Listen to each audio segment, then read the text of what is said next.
ਸਤਿ ਸ੍ਰੀ ਅਕਾਲ ਜੀ। ਚੜ੍ਹਦੀ ਕਲਾ ਟਾਈਮ ਟੀਵੀ ਵੇਖ ਰਹੇ ਸਾਰੇ ਦਰਸ਼ਕਾਂ ਦਾ ਸਵਾਗਤ ਹੈ। ਤੁਸੀਂ ਦੇਖ ਰਹੇ ਹੋ ਪ੍ਰੋਗਰਾਮ ਸਿੱਧੀ ਗੱਲ ਪ੍ਰੋਫੈਸਰ ਮਨਜੀਤ ਸਿੰਘ ਦੇ ਨਾਲ। ਪ੍ਰੋਫੈਸਰ ਸਾਹਿਬ ਸਾਡੇ ਨਾਲ ਜੁੜ ਚੁੱਕੇ ਨੇ। ਸਭ ਤੋਂ ਪਹਿਲਾਂ ਉਹਨਾਂ ਦਾ ਸਵਾਗਤ ਕਰ ਲੈਂਦੇ ਹਾਂ। ਪ੍ਰੋਫੈਸਰ ਸਾਹਿਬ ਜੀ, ਬਹੁਤ ਸਵਾਗਤ ਹੈ ਜੀ ਆਪ ਜੀ ਦਾ। बहुत बहुत धन्यवाद मनदीप जी। जी ਪ੍ਰੋਫੈਸਰ ਸਾਹਿਬ, ਜੇ ਅਸੀਂ ਸ਼ੁਰੂਆਤ ਕਰੀਏ, ਜੋ ਇਹਨੇ ਦਿਨੇ ਹਰ ਇੱਕ ਅਖਬਾਰ ਦੀ ਸੁਰਖੀ ਹੈ ਤੇ ਹਰ ਇੱਕ ਦੇਸ਼ਵਾਸੀ ਦੇ ਮਨਾਂ ਵਿੱਚ ਚਿੰਤਾ ਦਾ ਵਿਸ਼ਾ ਬਣਿਆ ਹੋਇਆ ਹੈ ਭਾਰਤ ਅਤੇ ਚੀਨ ਦਰਮਿਆਨ ਜੋ ਤਣਾਅਪੂਰਨ ਸਥਿਤੀ ਬਣੀ ਹੋਈ ਹੈ। ਤੁਹਾਨੂੰ ਕੀ ਲੱਗਦਾ ਜਿਹੜਾ ਇਹ ਗਲਵਾਨ ਵਿਵਾਦ ਹੈ, ਇਸ ਦਾ ਗੱਲਬਾਤ ਦੇ ਰਾਹੀਂ ਕੋਈ ਹੱਲ ਨਿਕਲ ਸਕਦਾ ਹੈ ਜਾਂ ਫਿਰ ਉਹੀ ਜੋ ਦੋਨੇ ਪਾਸੇ ਖੂਨ ਖਰਾਬਾ ਹੋ ਰਿਹਾ ਹੈ ਇਹ ਜਾਰੀ ਰਹੇਗਾ? मनदीप, जो गलबात जिन्नी भी चल रही है वो आर्मी के अफसर के लैवल से चल रही है। वैसे तो डिप्लोमैटिक रिलेशन जोड़े पोलीटिकल लैवल से होंगे वो हाल की घड़ी से सरगर्म नहीं हो रहे। मैनू ये लगता कि जिस किस्म का थोड़ा जहा वतीरा लग रहा है वो तो साड़ी आर्म ट्विस्टिंग कर रहे हैं। जेड़ा गलवान वैली के उत्ते अपने आप कब्जा होना जिहड़ा बिल्कुल भारत नूं मंजूर नहीं है, उसे नूं ही वो छुडवाउण लई उन्हां दी पोस्ट जिहड़ी उन्होंने अगे आके बनाई है उन्होंने पिछे तकण लई साडे जवान गए सी, जिन्हां दा जिसका नतीजा आपां अज देखिया ही है कि 20 नौजवान शहीद होए और जिहदे च 76 जख्मी होए है। एक लेटेस्ट खबर फौज के हवाले दे नाल आई है। 10 जवान उन्होंने फड़ भी लए सी। वो हैक्टिक नगोसीएशन के नाल वो 10 जवान उन्होंने तो छुड़ा ले गए। एक ओवरऑल जिहड़ी अपडेटेड खबर हैगी है।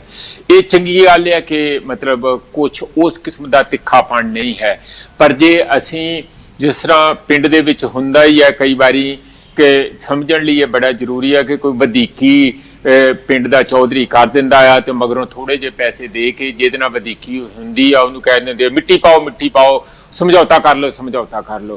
अज दी तरीक च जो भी जे इसे हालात विच समझौता ते शांति हो जूगी, इहदा मतलब ये होऊगा कि चीन अपनियां मन मर्जियां कर रहा। वो पहला ही अक्साई चीन दा 30,000 स्क्वेयर किलोमीटर का एरिया अपने कब्जे च करी बैठा है, जिहड़ा पंजाब के एरिए तो थोड़ा थल्ले हैगा। हिमाचल का एरिया 44,000 स्क्वेयर किलोमीटर है। आप अंदाजा ला सको कि कितना एरिया हिमाचल सॉरी हरियाणे का एरिया 44,000 किलोमीटर हैगा। उत्थों तुसीं अंदाजा ला सकते हैं कि कितना एरिया वो दबी बैठा, भावें कि वो बहुता प्रोडक्टिव एरिया नहीं है, प्लेटू हैगा, पठारी एरिया है, पर फिर भी एरिया तो एरिया ही होंदा, एडा वड्डा एरिया दबी बैठा आ।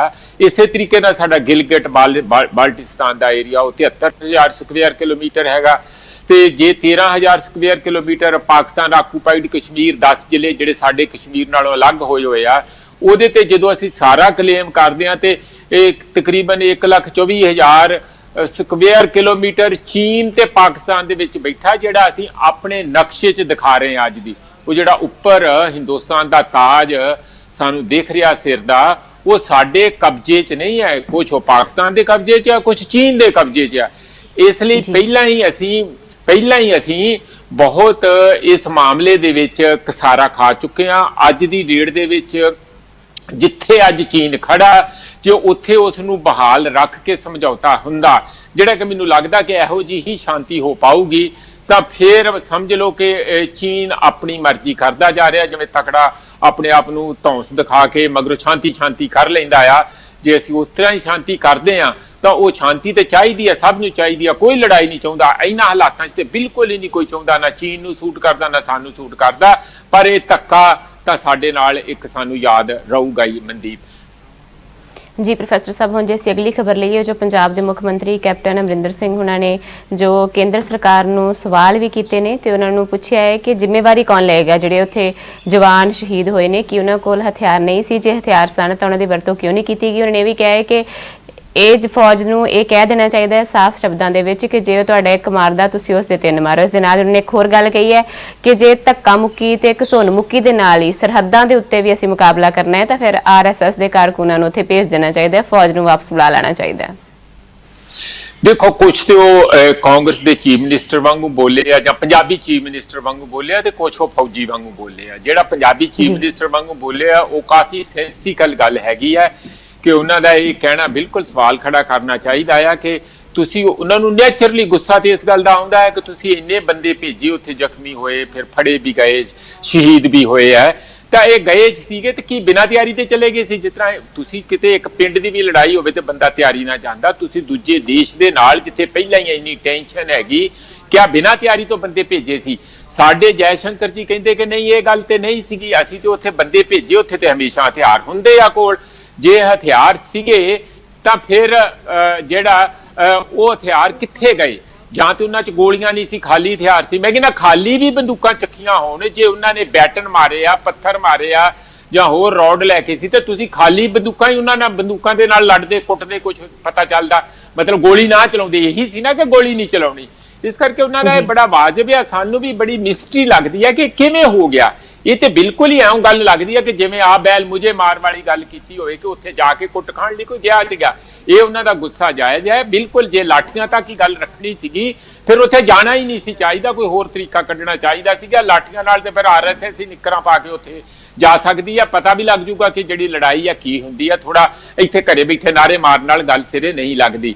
ਇਸੇ ਤਰੀਕੇ ਨਾਲ ਇੱਕ ਚੰਗੀ ਗੱਲ ਹੈ ਕਿ ਪਹਿਲਾਂ ਉਹਨਾਂ ਨੇ ਕੱਲ ਨਾਇਬ ਸੂਬੇਦਾਰ ਜਾਂ ਜਿਹੜੇ ਦੋ ਸੀਗੇ ਸਾਡੇ ਪੰਜਾਬ ਦੇ ਔਰ ਦੋ ਸਿਪਾਹੀ ਸੀਗੇ, ਉਹਨਾਂ ਨੂੰ ਜਿਹੜਾ ਸਰਕਾਰੀ ਕੋਸ਼ ਵਿੱਚੋਂ ਜਿਹੜੀ ਦੇਣੀ ਹੁੰਦੀ ਉਹਦਾ ਐਲਾਨ ਕੀਤਾ ਗਿਆ ਸੀਗਾ, ਪਰ ਉਹਨਾਂ ਨੇ ਹੁਣ ਉਹ ਵਧਾ ਕੇ ਉਹ ਘੱਟ 50 ਲੱਖ ਰੁਪਈਆ ਇਹਨਾਂ ਨੇ ਕਿਹਾ, ਕਿਉਂਕਿ ਬਿਹਾਰ ਨੇ ਵੀ 36 ਲੱਖ ਰੁਪਈਆ ਦਿੱਤਾ ਹੈਗਾ। ਇਹ ਇੱਕ ਚੰਗੀ ਖਬਰ ਉਹਨਾਂ ਨੇ ਦਿੱਤੀ ਹੈ, ਕਿਉਂਕਿ ਇਹਦੇ ਨਾਲ ਇੱਕ ਹੌਸਲਾ ਅਫਜ਼ਾਈ ਵੀ ਹੁੰਦੀ ਆ, ਇੱਕ ਉਹ ਜਿਹੜਾ ਪਰਿਵਾਰ ਦੇ ਵਿੱਚ ਘਾਟਾ ਪੈਂਦਾ ਉਸ ਦਾ ਕੁਛ ਨਾ ਕੁਛ ਕਿਸੇ ਰੂਪ ਦੇ ਵਿੱਚ ਭਰਪਾਈ ਹੁੰਦੀ ਹੈਗੀ ਆ। ਮੰਦੀ ਜੀ ਪ੍ਰੋਫੈਸਰ ਸਾਹਿਬ ਜੀ, ਹੁਣ ਅਗਲੀ ਖਬਰ ਅਸੀਂ ਲਈ ਇਹਦੇ ਨਾਲ ਰਲਦੀ ਮਿਲਦੀ ਹੈ, ਕਿਉਂਕਿ ਨੇਪਾਲ ਨੇ ਵੀ ਜੋ ਨਵਾਂ ਨਕਸ਼ਾ ਪਾਸ ਕੀਤਾ ਹੋਇਆ ਹੈ, ਸਾਡੇ 3 ਏਰੀਆ ਆਪਣੇ ਨਕਸ਼ੇ ਵਿੱਚ ਦਿਖਾਏ ਹੋਏ ਨੇ, ਤਾਂ ਉਸ ਨੂੰ ਲੈ ਕੇ ਉਹਨਾਂ ਨੇ ਐਕਟ ਬਣਾ ਦਿੱਤਾ ਹੈ ਜੀ।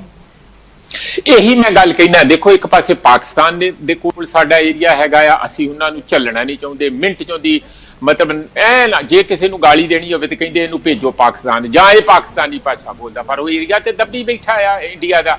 ਇਸੇ ਤਰੀਕੇ ਨਾਲ ਚੀਨ ਦੱਬੀ ਬੈਠਾ। ਹੁਣ ਤੀਜਾ ਇੱਕ ਨੇਪਾਲ ਜਿਹਦੀ 3 ਕਰੋੜ ਪਾਪੂਲੇਸ਼ਨ ਆ, ਪੰਜਾਬ ਜਿੰਨੀ ਪਾਪੂਲੇਸ਼ਨ ਆ, ਤੇ ਉਹਨੇ ਹੀ ਦਬਕਾ ਮਾਰ ਕੇ ਰੱਖ ਦਿੱਤਾ।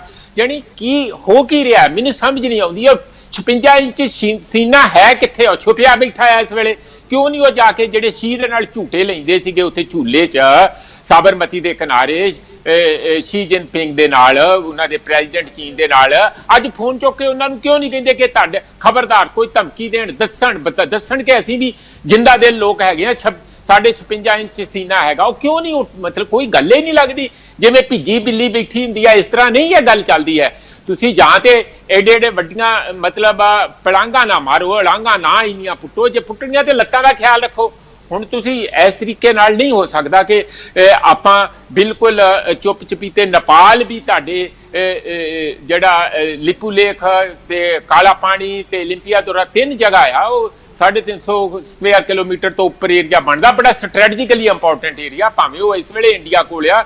ਪਰ ਜੇ ਉਹਨਾਂ ਨੇ ਆਪਣਾ ਨਕਸ਼ਾ ਦੇ ਵਿੱਚ ਦਿਖਾ ਦਿੱਤਾ ਆ ਕਿ ਸਾਡਾ ਏਰੀਆ 62 ਨੂੰ ਕਟਿੰਗ ਲਾਈਨ ਮੰਨ ਕੇ, ਉਦੋਂ ਦੀ 62 ਦੀ ਚੀਨ ਦੇ ਲੜਾਈ ਦੌਰਾਨ ਇੰਡੀਆ ਨੇ ਉਹ ਏਰੀਆ ਜਿਹੜਾ ਲਿਆ ਸੀਗਾ ਨੇਪਾਲ ਤੋਂ ਕਹਿ ਕੇ, ਜੇ ਉਹ ਲੈ ਰਹੇ ਆ ਤਾਂ ਇਹਦਾ ਮਤਲਬ ਕੱਲ ਨੂੰ UN 'ਚ ਜਾਊਗਾ, ਹੋਰ ਮਸਲੇ ਸਾਰੇ ਹੋਣਗੇ, ਤੇ ਆ ਕੇ ਅਮਰੀਕਾ ਥੋੜੀ ਸਾਡੀ ਇਸ ਗੱਲ ਤੇ ਮਦਦ ਕਰੂਗਾ। ਇਸ ਕਰਕੇ ਇਹ ਤੇ ਸਾਨੂੰ ਖੁਦ ਨੇਪਾਲ ਦੇ ਨਾਲ ਘੱਟੋ ਘੱਟ ਸਾਨੂੰ ਖੁਦ ਆਪਣੀ ਮਦਦ ਆਪ ਕਰਨੀ ਚਾਹੀਦੀ ਸੀਗੀ। ਇਹ ਸਾਡਾ ਘੱਟੋ ਘੱਟ ਡਿਪਲੋਮੈਟਿਕ ਲੈਵਲ ਤੇ ਬਹੁਤ ਵੱਡਾ ਫੇਲਿਅਰ ਹੈ। ਮੈਂ ਨਹੀਂ ਕਹਿ ਰਿਹਾ, ਸਾਰੇ ਲੋਕ ਥੂ ਕਰ ਰਹੇ ਆ।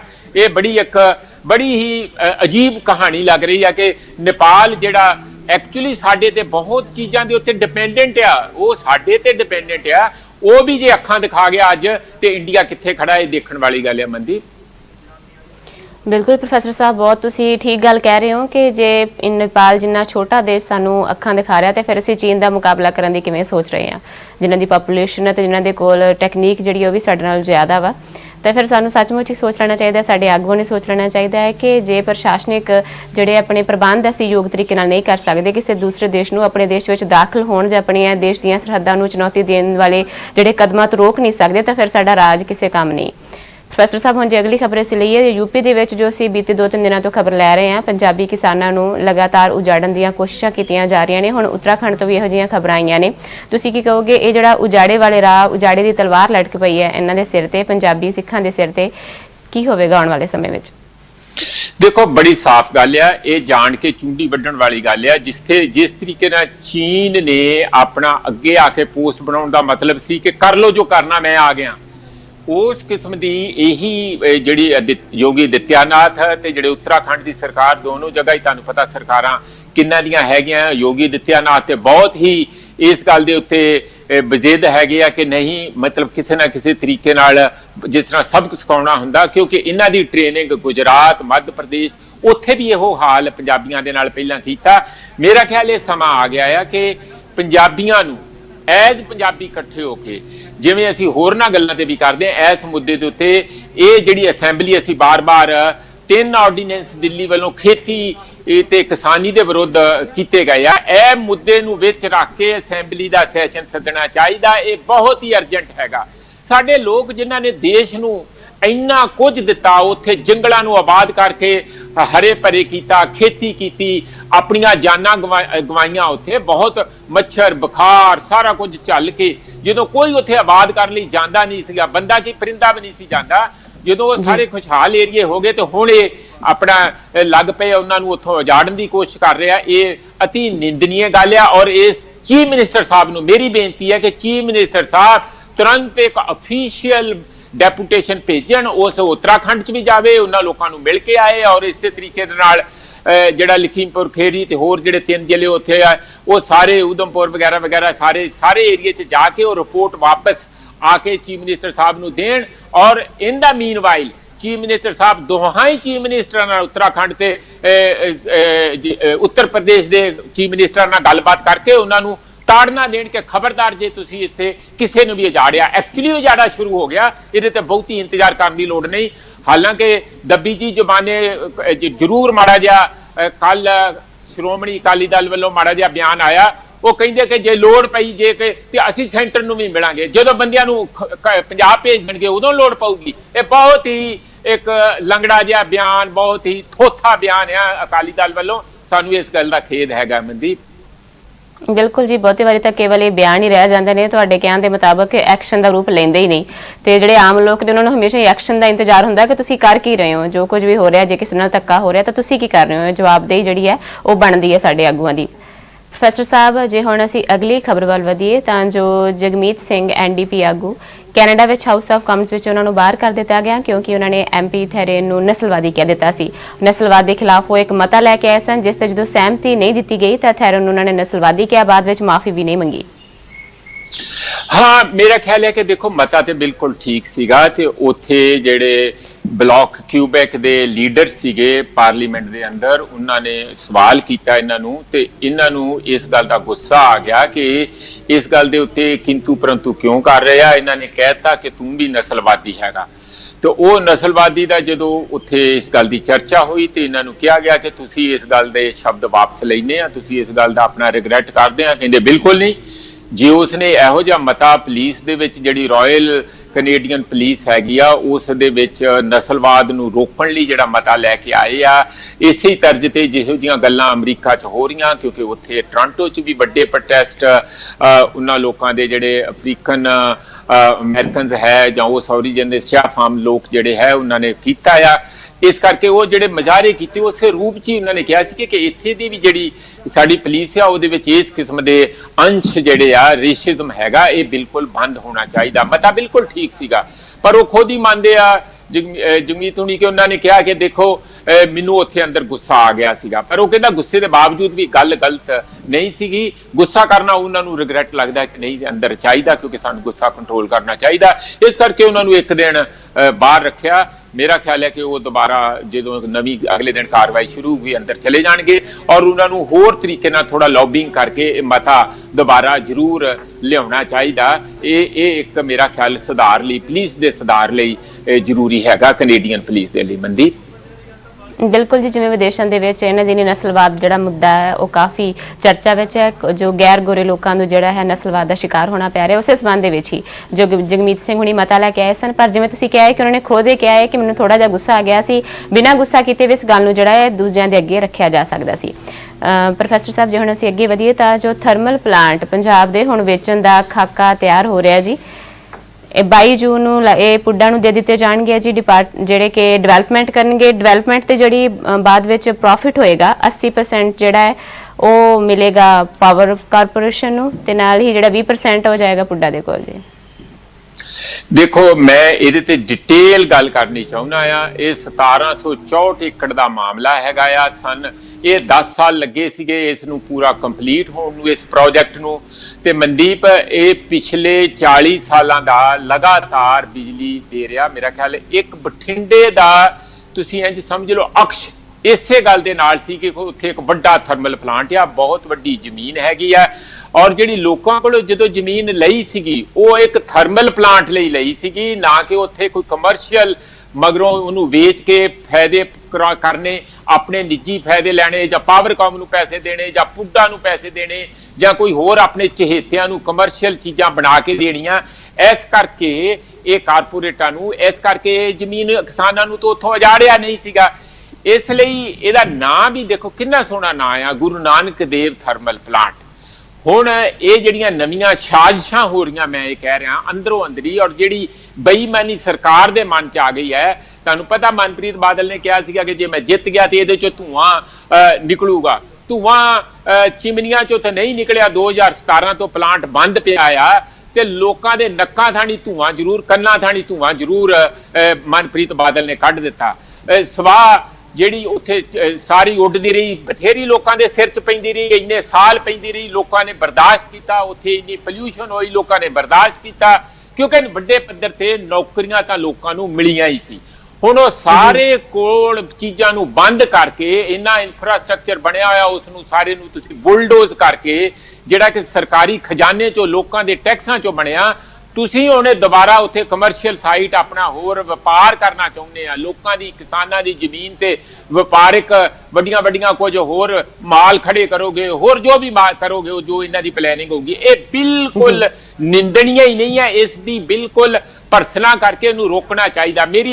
ਮੈਨੂੰ ਜੋ ਬਾਰ-ਬਾਰ ਲੋਕ ਇਹਦੇ ਮੁਆਵਜ਼ੇ ਕੀ ਪਲੈਨਿੰਗ ਕਹਿ ਰਹੇ, ਉਹ ਬੜੀ ਚੰਗੀ ਪਲੈਨਿੰਗ ਕਹਿ ਰਹੇ ਆ। ਕਹਿੰਦੇ ਆ ਜੀ ਦੇਖੋ ਇਹਦਾ ਨਾਂ ਸੀਗਾ ਗੁਰੂ ਨਾਨਕ ਦੇਵ ਥਰਮਲ ਪਲਾਂਟ, ਇਸ ਕਰਕੇ ਜੋ ਕਰਤਾਰਪੁਰ ਦੇ ਵਿੱਚ, ਜੋ ਪਾਕਿਸਤਾਨ 'ਚ ਚਲਾ ਗਿਆ, ਜਿਵੇਂ ਗੁਰੂ ਨਾਨਕ ਦੇਵ ਜੀ ਉੱਥੇ ਖੇਤੀ ਕਰਦੇ ਸੀਗੇ, ਉਸੇ ਹੀ ਰੂਪ ਨੂੰ ਇੱਥੇ ਇਸ ਵੱਡੀ ਜਗ੍ਹਾ 'ਚ 1.5-2 ਏਕੜ ਜਗ੍ਹਾ ਹੈਗੀ ਆ, ਉਹ ਉੱਥੇ ਆਬਾਦ ਕਰਨੀ ਚਾਹੀਦੀ ਆ। ਇੱਥੇ ਆਰਗੈਨਿਕ ਖੇਤੀ ਹੋਵੇ, ਕੋਈ ਟਰੈਕਟਰ ਨਾ ਚੱਲੇ, ਬਲਦਾਂ ਦੇ ਨਾਲ ਖੇਤੀ ਕਰਕੇ ਸਾਰੀ ਨੈਚੁਰਲ ਖੇਤੀ ਹੋਵੇ। ਇੱਥੇ ਮੱਝਾਂ ਗਾਈਆਂ ਵੀ ਰੱਖੀਆਂ ਜਾਣ, ਇੱਥੇ ਪੈਦਾ ਕੀਤਾ ਜਾਏ, ਵੱਡਾ ਸਾਰਾ ਇੱਕ ਗੁਰਦੁਆਰਾ ਹੋਏ ਜਿੱਥੇ 10,000 ਲੋਕ ਬੈਠ ਕੇ ਲੰਗਰ ਛਕ ਸਕਣ, ਔਰ ਬਹੁਤ ਸਾਰਾ ਪਹਿਲਾਂ ਹੀ ਇੱਕ ਉੱਥੇ ਲੇਕ ਬਣੀ ਆ, ਉਸ ਨੂੰ ਬੜਾ ਹੋਰ ਬਿਊਟੀਫਾਈ ਕਰਕੇ, ਚੰਗੇ ਤਰੀਕੇ ਨਾਲ ਕਰਕੇ ਸਰੋਵਰ ਬਣਾਇਆ ਜਾ ਸਕਦਾ।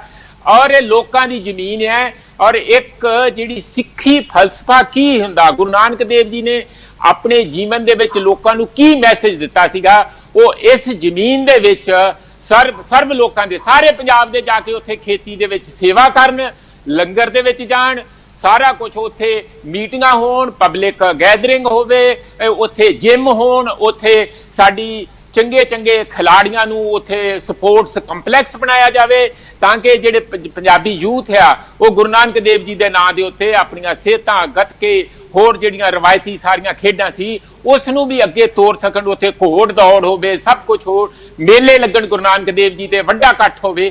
ਮੇਰਾ ਖਿਆਲ ਹੈ ਕਿ ਜਿਹੜੇ ਇਹ ਸਾਨੂੰ ਇਹੋ ਜਿਹੇ ਮੈਸੇਜ ਆ ਰਹੇ ਆ, ਇਹਦੇ ਤੇ ਪੂਰਾ ਬਠਿੰਡੇ ਦੇ ਲੋਕਾਂ ਨੂੰ, ਪੂਰਾ SGPC ਨੂੰ, ਅਕਾਲੀ ਦਲ ਨੂੰ, ਸਾਰੀਆਂ ਪਾਰਟੀਆਂ ਨੂੰ, ਜੇ ਬੇਈਮਾਨੀ ਕਾਂਗਰਸ ਕਰਦੀ ਵੀ ਆ ਜਾਂ ਅੱਜ ਦੀ ਗਵਰਨਮੈਂਟ ਕਰਦੀ ਵੀ ਆ, ਤੇ ਇਹਨਾਂ ਸਾਰੇ ਲੋਕਾਂ ਨੂੰ ਪਹਿਰਾ ਦੇ ਕੇ ਗੁਰੂ ਨਾਨਕ ਦੇਵ ਜੀ ਦੇ ਨਾਂ ਤੇ ਰੱਖਿਆ ਹੋਇਆ ਥਰਮਲ ਪਲਾਂਟ, ਅਸੀਂ ਕਰਤਾਰਪੁਰ ਦਾ ਜੋ ਦੁਬਾਰਾ ਕਰਤਾਰਪੁਰ ਦੀਆਂ ਯਾਦਾਂ ਨੂੰ ਇੱਥੇ ਬਰਕਰਾਰ ਕਿਵੇਂ ਰੱਖੀਏ, ਕਿ ਕਿਵੇਂ ਸਿੱਖ ਜਿਹੜਾ ਸਮੁਦਾਇ ਹੈ ਇੱਕ ਅਲੱਗ ਫਲਸਫੇ ਦਾ ਬਾਨੀ ਹੈ, ਔਰ ਉਸ ਅਲੱਗ ਫਲਸਫੇ ਦੇ ਨਾਲ ਜੀਂਦਾ ਹੈ, ਉਹਦੇ ਲਈ ਲੜਦਾ ਹੈ, ਔਰ ਉਸ ਦਾ ਸੁਨੇਹਾ ਦੁਨੀਆ 'ਚ ਕਿਵੇਂ ਭੇਜਦਾ, ਉਹ ਇਸ ਜਗ੍ਹਾ ਤੋਂ ਜਾਣਾ ਚਾਹੀਦਾ। ਮਨਦੀਪ ਜੀ ਪ੍ਰੋਫੈਸਰ ਸਾਹਿਬ, ਤੁਸੀਂ ਇੰਨੇ ਕੁ ਸੁਝਾਅ ਦੇ ਦਿੱਤੇ ਨੇ ਕਿ ਮੇਰੇ ਖਿਆਲ ਵਿੱਚ ਸਰਕਾਰ ਨੂੰ ਤਾਂ ਪੂਰੀ ਲਿਸਟ ਬਣਾਉਣੀ ਪਏਗੀ ਕਿ ਕਿਹੜੇ ਸੁਝਾਅ ਨੇ, ਤੇ ਫਿਰ ਕੰਮ ਕਰਨੇ ਆ ਉਹ ਤਾਂ ਤੁਹਾਨੂੰ ਪਤਾ ਹੀ ਹੈ ਸਰਕਾਰਾਂ ਤੋਂ ਅਸੀਂ ਕਿੰਨੀ ਆਸ ਰੱਖ ਸਕਦੇ ਹਾਂ, ਪਰ ਫਿਰ ਵੀ ਆਸ ਰੱਖਦੇ ਹਾਂ ਕਿ ਜਿਹੜੇ ਇੰਨੇ ਤੁਸੀਂ ਸੁਝਾਅ ਦਿੱਤੇ ਨੇ, ਜਿਹੜੇ ਕਿ ਲੋਕਾਂ ਦੇ ਵੱਲੋਂ ਵੀ ਮੈਸੇਜ ਆ ਰਹੇ ਨੇ, ਇਹ ਸੱਚਮੁੱਚ ਹੀ ਸਰਕਾਰ ਜਿਹੜਾ ਇਹਨਾਂ ਤੇ ਅਮਲ ਕਰੇ। ਪ੍ਰੋਫੈਸਰ ਸਾਹਿਬ, ਹੁਣ ਜੇ ਨਾਨਕਸ਼ਾਹੀ ਕੈਲੰਡਰ ਦੀ ਗੱਲ ਕਰ ਲਈਏ ਤਾਂ ਗਿਆਨੀ ਕੇਵਲ ਸਿੰਘ ਉਹਨਾਂ ਨੇ ਮੂਲ ਨਾਨਕਸ਼ਾਹੀ ਕੈਲੰਡਰ ਮੁੜ ਲਾਗੂ ਕਰਨ ਦੀ ਜਿਹੜੀ ਮੰਗ ਕੀਤੀ ਹੈ। ਇਹ ਬਿਲਕੁਲ ਉਹ ਬੜੀ ਦੇਰ ਤੋਂ ਇਸ ਗੱਲ ਦੀ ਮੰਗ ਕਰ ਰਹੇ ਆ। ਮੇਰਾ ਖਿਆਲ ਦੇਖੋ ਕ੍ਰਿਸਚੀਅਨਸ ਦਾ ਇੱਕ ਆਪਾਂ ਸਾਰੇ ਕੈਲੰਡਰ ਫਾਲੋ ਕਰਦੇ ਆ, ਇਸੇ ਤਰੀਕੇ ਨਾਲ ਸਾਡਾ ਦੇਸੀ ਕੈਲੰਡਰ ਵੀ ਹੁੰਦਾ ਆ ਤੇ ਨਾਨਕਸ਼ਾਹੀ ਕੈਲੰਡਰ ਦਾ ਮਤਲਬ ਮੁੱਖ ਮੂਲ ਮਕਸਦ ਇਹ ਨਹੀਂ ਕਿ ਕੋਈ ਪਲੈਨੇਟਰੀ ਮੂਵਮੈਂਟ ਅੱਗੇ ਪਿੱਛੇ ਹੋ ਜਾਂਦੀ, ਕੁਝ ਨਹੀਂ ਹੈ। ਉਦਣ ਤੋਂ ਇੱਕ ਨਵਾਂ ਆਇਰਾ, ਇੱਕ ਨਵਾਂ ਯੁੱਗ, ਇੱਕ ਨਵੀਂ ਸੋਚ, ਇੱਕ ਨਵਾਂ ਰਹਿਣ ਬਹਿਣ ਸੋਚਣ ਦਾ ਤਰੀਕਾ ਜਿਹੜਾ ਉਹ ਗੁਰੂ ਨਾਨਕ ਦੇਵ ਜੀ ਨੇ ਦਿੱਤਾ। ਔਰ ਉਹ ਫਲਸਫਾ ਦੇਖੋ ਬੁੱਧਿਜ਼ਮ ਤੋਂ ਬਾਅਦ ਇੱਕ ਬਹੁਤ ਹੀ ਪਾਵਰਫੁਲ ਤਰੀਕੇ ਨਾਲ ਸਾਹਮਣੇ ਆਇਆ। ਬੁੱਧਿਜ਼ਮ ਨੂੰ ਅਸੀਂ ਭਾਵੇਂ ਇੱਥੇ ਬਹੁਤਾ ਉਹਦਾ ਬਚਾਅ ਨਹੀਂ ਕਰ ਸਕੇ, ਪਰ ਇੱਥੇ ਜਿਹੜੀ ਸਿੱਖ ਸੰਗਤਾਂ ਆ ਉਹ ਤੇ ਇੱਕ ਵੱਡੀ ਗਿਣਤੀ ਚ ਪੰਜਾਬ ਦੇ ਵਿੱਚ ਰਹਿੰਦੀਆਂ ਆ। ਔਰ ਇਸ ਗੱਲ ਦਾ ਕੈਲੰਡਰ ਦਾ ਮੇਰਾ ਖਿਆਲ ਹੈ ਜੋ ਉਹਨਾਂ ਨੇ ਆਜ਼ਾਦ ਕੀਤਾ ਆ, ਉਹ ਬਾਰ-ਬਾਰ ਅਸੀਂ ਜੰਮੂ 'ਚ ਵੀ ਇਸ ਗੱਲ ਦਾ ਇੱਕ ਵਾਰੀ ਇਸ ਨੂੰ ਪਬਲਿਕ ਦੇ ਵਿੱਚ ਦਿਖਾ ਕੇ ਆਏ ਸੀ, ਮੈਂ ਉਹਦੇ ਵਿੱਚ ਸ਼ਾਮਲ ਸੀ, ਉੱਥੇ ਗਿਆਨੀ ਕੇਵਲ ਸਿੰਘ ਵੀ ਸੀਗੇ ਤੇ ਅਸੀਂ ਜਗ੍ਹਾ-ਜਗ੍ਹਾ ਇਸ ਨੂੰ ਰਿਲੀਜ਼ ਕਰ ਰਹੇ ਹਾਂ। ਇਹ ਮੂਵਮੈਂਟ ਬਣਨੀ ਚਾਹੀਦੀ ਹੈ। ਦੇਖੋ ਇਹ ਸਾਡਾ ਇੱਕ ਸਿੱਖੀ ਦਾ ਕਟਿੰਗ ਪੁਆਇੰਟ ਹੈਗਾ ਕਿ ਉਸ ਦਿਨ ਤੋਂ ਇੱਕ ਨਵੀਂ ਸੋਚ ਦਾ ਆਗਾਜ਼ ਹੁੰਦਾ ਆ, ਇਸ ਲਈ ਇਸ ਤੇ ਧਿਆਨ ਦੇਣਾ ਚਾਹੀਦਾ ਆ ਐਸਜੀਪੀਸੀ ਨੂੰ ਵੀ ਤੇ ਹੋਰਨਾਂ ਜਿਹੜੀਆਂ ਸਿੱਖ ਸੰਗਤਾਂ ਉਹਨਾਂ ਨੂੰ ਵੀ। ਮਨਦੀਪ ਜੀ ਪ੍ਰੋਫੈਸਰ ਸਾਹਿਬ, ਹੁਣ ਜੇ ਅਸੀਂ ਸ਼੍ਰੋਮਣੀ ਅਕਾਲੀ ਦਲ ਵੱਲੋਂ ਕੀਤੇ ਰੋਸ ਪ੍ਰਦਰਸ਼ਨਾਂ ਦੀ ਗੱਲ ਕਰ ਲਈਏ ਤਾਂ ਉਹਨਾਂ ਨੇ ਕਾਂਗਰਸ ਸਰਕਾਰ ਦੇ ਖਿਲਾਫ ਕਾਫੀ ਜਗ੍ਹਾ ਤੇ ਪੰਜਾਬ ਭਰ ਵਿੱਚ ਰੋਸ ਪ੍ਰਦਰਸ਼ਨ ਕੀਤੇ, ਜਿਨ੍ਹਾਂ ਵਿੱਚ ਮੰਗ ਕੀਤੀ ਗਈ ਕਿ ਕਾਂਗਰਸ ਜਿਹੜੀ ਹੈ ਉਹ ਧੱਕੇਸ਼ਾਹੀ ਬੰਦ ਕਰੇ। ਦੂਸਰਾ ਉਹਨਾਂ ਨੇ ਕਿਹਾ ਹੈ ਕਿ ਜੋ ਵੱਖ-ਵੱਖ ਘੁਟਾਲਿਆਂ ਦੀ ਜਾਂਚ ਹੋਣੀ ਚਾਹੀਦੀ ਹੈ। ਇਸ ਤੋਂ ਇਲਾਵਾ ਜਿਹੜਾ ਦੇ ਨੀਲੇ ਕਾਰਡ ਜਿਹੜੇ ਰੱਦ ਕੀਤੇ ਗਏ ਨੇ ਉਹਨਾਂ ਰੱਦ ਕੀਤੇ ਕਾਰਡਾਂ ਨੂੰ ਮੁੜ ਬਹਾਲ ਕੀਤਾ ਜਾਵੇ। ਹੋਰ ਵੀ ਕਈ ਜਿਹੜੀਆਂ ਮੰਗਾਂ ਨੂੰ ਲੈ ਕੇ ਉਹਨਾਂ ਨੇ ਪ੍ਰਦਰਸ਼ਨ ਕੀਤੇ। ਦੇਖੋ ਨੀਲੇ ਕਾਰਡ ਤੇ ਉਹਨਾਂ ਨੇ ਸ਼ੁਰੂ ਕੀਤੀ ਸੀ ਮੂਵਮੈਂਟ, ਫਿਰ ਕੋਰਟ ਵਿੱਚ ਗਏ ਤੇ ਉਹ ਕਾਫੀ ਉਹਨਾਂ ਦੀ ਜਿੱਤ ਮੰਨ ਲਓ ਜਾਂ ਉਹਨਾਂ ਦਾ ਦਬਾਅ ਮੰਨ ਲਓ, ਉਹ ਕਾਫੀ ਹਾਲ ਦੀ ਘੜੀ ਪੁਰਾਣੇ ਨੀਲੇ ਕਾਰਡ ਜਿਹੜੇ ਕੈਂਸਲ ਕੀਤੇ ਸੀ ਉਹ ਦੁਬਾਰਾ ਬਹਾਲ ਹੋ ਗਏ ਆ। ਇਸ ਗੱਲ ਦੀ ਅਕਾਲੀ ਦਲ ਨੂੰ ਸਾਨੂੰ ਵਧਾਈ ਦੇਣੀ ਚਾਹੀਦੀ ਹੈ। ਬਾਕੀ ਗੱਲਾਂ ਵੀ ਜਿਹੜੀਆਂ ਉਹਨਾਂ ਨੇ ਰੱਖੀਆਂ ਆ ਉਹ ਬਿਲਕੁਲ ਜਾਇਜ਼ ਰੱਖੀਆਂ, ਪਰ ਉਹ ਚ ਰਾਜਨੀਤੀ ਜ਼ਿਆਦਾ ਤੇ ਐਕਚੁਅਲੀ ਇਮਾਨਦਾਰੀ ਨਾਲ ਕਿਸੇ ਗੱਲ ਲਈ ਲੜ ਮਿਟਣਾ ਮਰ ਮਿਟਣਾ ਉਹਦੇ ਚ ਉਹ ਘਟਿਆ ਗਿਆ। ਉਹ 12 ਦੇ 12 ਪੁਆਇੰਟ ਮੈਂ ਕੱਲ ਦੇਖਿਆ, ਉਹਦੇ ਚ ਕੁਝ ਗੱਲਾਂ ਤੇ ਬਹੁਤ ਚੰਗੀਆਂ, ਜਿਵੇਂ 70% ਫੀਸਾਂ ਮੈਡੀਕਲ ਕਾਲਜਾਂ ਦੇ ਵਿੱਚ ਵਧਾਤੀਆਂ, ਉਹ ਵਾਪਸ ਹੋਣੀਆਂ ਚਾਹੀਦੀਆਂ, ਬਿਲਕੁਲ ਵਾਪਸ ਹੋਣੀਆਂ ਚਾਹੀਦੀਆਂ। ਫਿਰ ਇਸੇ ਤਰੀਕੇ ਨਾਲ ਉਹਨਾਂ ਨੇ ਮੰਗ ਕੀਤੀ ਹੈ ਕਿ 3000 ਰੁਪਏ ਪ੍ਰਤੀ ਏਕੜ ਕਿਸਾਨਾਂ ਨੂੰ ਮੁਆਵਜ਼ਾ ਦੇਣਾ ਚਾਹੀਦਾ ਆ ਝੋਨੇ ਦੀ ਫਸਲ ਲਈ, ਕਿਉਂਕਿ ਜਿਹੜੀਆਂ ਬਹੁਤ ਸਾਰੀਆਂ ਚੀਜ਼ਾਂ ਮਹਿੰਗੀਆਂ ਹੋ ਗਈਆਂ, ਖਾਸ ਕਰਕੇ ਲੇਬਰ ਬਹੁਤ ਮਹਿੰਗੀ ਹੋ ਗਈ। ਇਹ ਗੱਲ ਤੇ ਉਹਨਾਂ ਨੇ ਬੜੀ ਚੰਗੀ ਕਹੀ ਆ, ਪਰ ਇਹ ਨਾਲ ਕਿਉਂ ਨਹੀਂ ਕਿਹਾ ਨਾਲ ਹੀ ਕਿ ਅਸੀਂ ਜਿਹੜੇ ਪੰਚਾਇਤਾਂ ਰੈਜ਼ੋਲੂਸ਼ਨ ਮਜ਼ਦੂਰਾਂ ਦੇ ਦਲਤਾਂ ਦੇ ਵਿਰੁੱਧ, ਲੋਕਲ ਮਜ਼ਦੂਰਾਂ ਦੇ ਵਿਰੁੱਧ ਪਾ ਰਹੀਆਂ ਆ, ਅਸੀਂ ਉਹਦੇ ਸਖਤ ਵਿਰੋਧ ਆ, ਅਸੀਂ ਇਸ ਗੱਲ ਦੇ ਵੀ ਵਿਰੋਧ ਆ ਤੇ ਉਹਨੂੰ ਗੁਰਦੁਆਰਿਆਂ ਦੇ ਵਿੱਚੋਂ ਦੀ ਇਸ ਗੱਲ ਦੀਆਂ ਅਨਾਉਂਸਮੈਂਟਾਂ ਹੋ ਰਹੀਆਂ। ਇਹ ਕਿਹੜੀ ਸਿੱਖੀ ਦਾ ਅਸੂਲ ਹੈ? ਇਹ ਗੱਲ ਉਹਨਾਂ ਨੇ ਨਾਲ ਕਿਉਂ ਨਹੀਂ ਕਹੀ? ਇਸ ਗੱਲ ਨੂੰ ਵੀ ਕਿਉਂ ਨਹੀਂ ਕਹਿੰਦੇ ਕਿ ਜਿਹੜੇ ਦਿੱਲੀ ਦੇ ਉੱਤੋਂ ਆਰਡੀਨੈਂਸ ਆ ਰਹੇ, ਅਸੀਂ ਉਹਨਾਂ ਦੇ ਸਖਤ ਵਿਰੋਧ ਆ ਤੇ ਅਸੀਂ ਪੰਜਾਬ ਦੀ ਸਰਕਾਰ ਜਾਂ ਕੋਈ ਵੀ ਪਾਰਟੀ ਹੋਵੇ ਉਹਨਾਂ ਦੇ ਨਾਲ ਰਲ ਕੇ ਦਿੱਲੀ ਦੇ ਵਿਰੁੱਧ ਮੋਰਚਾਬੰਦੀ ਕਰਨ ਲਈ ਤਿਆਰ ਆ। ਇਹਦਾ ਮਤਲਬ ਇਹ ਹੈ ਕਿ ਜਦੋਂ ਉਹ ਇਹੋ ਜਿਹੀਆਂ ਮੰਗਾਂ ਰੱਖਦੇ ਆ, ਜੀ ਸਦਕੇ ਰੱਖਣ, ਉਹਨਾਂ ਦਾ ਵਿਰੋਧੀ ਪਾਰਟੀ ਤੌਰ ਤੇ ਬਣਦਾ ਵੀ ਹੈਗਾ, ਉਹ ਆਪਣੀ ਖੁੱਸੀ ਹੋਈ ਰਾਜਨੀਤਿਕ ਜ਼ਮੀਨ ਨੂੰ ਤਲਾਸ਼ਣ ਲਈ ਜ਼ਿਆਦਾ ਆ ਤੇ ਐਕਚੁਅਲੀ ਪੰਜਾਬ ਦੇ ਭਲੇ ਲਈ ਉਧਰ ਮੈਨੂੰ ਘੱਟ ਦਿਖਦਾ ਹੈ। ਉਸ ਕਿਸਮ ਦੀ ਇਮਾਨਦਾਰੀ ਨਹੀਂ ਝਲਕਦੀ ਜਿੰਨੀ ਹੋਣੀ ਚਾਹੀਦੀ ਆ। ਮਨਦੀਪ ਬਿਲਕੁਲ ਜੀ, ਇਮਾਨਦਾਰੀ ਜੇ ਹਰ ਇੱਕ ਪਾਸੇ ਸਾਨੂੰ ਦੇਖਣ ਨੂੰ ਮਿਲ ਜਾਵੇ ਤਾਂ ਜਿਵੇਂ ਅਸੀਂ ਹਰ ਰੋਜ਼ ਪ੍ਰੋਗਰਾਮ ਦੇ ਐਂਡ ਵਿੱਚ ਇਹੀ ਕਹਿੰਦੇ ਆ ਤਾਂ ਜਿਹੜੀ ਦੁਨੀਆ ਹੈ ਰਹਿਣਯੋਗ ਬਣ ਜਾਵੇ। ਇਮਾਨਦਾਰੀ ਦੀ ਲੋੜ ਅੱਜ ਦੇ ਸਮੇਂ 'ਚ ਸਭ ਤੋਂ ਵੱਧ, ਕਿਉਂਕਿ ਜੇ ਇਮਾਨਦਾਰੀ ਹੋਵੇਗੀ ਤਾਂ ਹੀ ਅਸੀਂ ਜਿਹੜੇ ਆ ਬੇਈਮਾਨੀਆਂ ਤੋਂ, ਧੋਖਾਧੜੀਆਂ ਤੋਂ ਆਮ ਲੋਕ ਬਚ ਸਕਣਗੇ ਤੇ ਇਸ ਦੇ ਨਾਲ ਜਿਹੜੀ ਮਨ ਦੀ ਸ਼ਾਂਤੀ ਵੀ ਕਾਇਮ ਰਹੇਗੀ ਜਿਹੜੇ ਲੋਕ ਸ਼ਰੇਆਮ ਬੇਈਮਾਨੀਆਂ ਕਰਦੇ ਨੇ। ਪ੍ਰੋਫੈਸਰ ਸਾਹਿਬ ਨੂੰ ਸਮਾਂ ਹੋ ਗਿਆ ਜੀ, ਦਰਸ਼ਕਾਂ ਤੋਂ ਅਸੀਂ ਇਜਾਜ਼ਤ ਲੈ ਲੈਂਦੇ ਹਾਂ। ਬਹੁਤ ਬਹੁਤ ਧੰਨਵਾਦ ਜੀ, ਤੁਹਾਡੀ ਸਾਰੀ ਟੀਮ ਦਾ, ਸਾਡੇ ਵੀ ਵਿਊਅਰਸ ਦਾ ਬਹੁਤ ਬਹੁਤ ਸ਼ੁਕਰੀਆ। ਧੰਨਵਾਦ ਦਰਸ਼ਕਾਂ ਦਾ ਸ਼ੋਅ ਦੇਖਣ ਦੇ ਲਈ। ਹੁਣ ਤੁਸੀਂ ਮੈਨੂੰ ਮਨਦੀਪ ਕੌਰ ਖਾਲਸਾ ਨੂੰ ਦਿਓ ਆਗਿਆ। ਸਤਿ ਸ੍ਰੀ ਅਕਾਲ ਜੀ।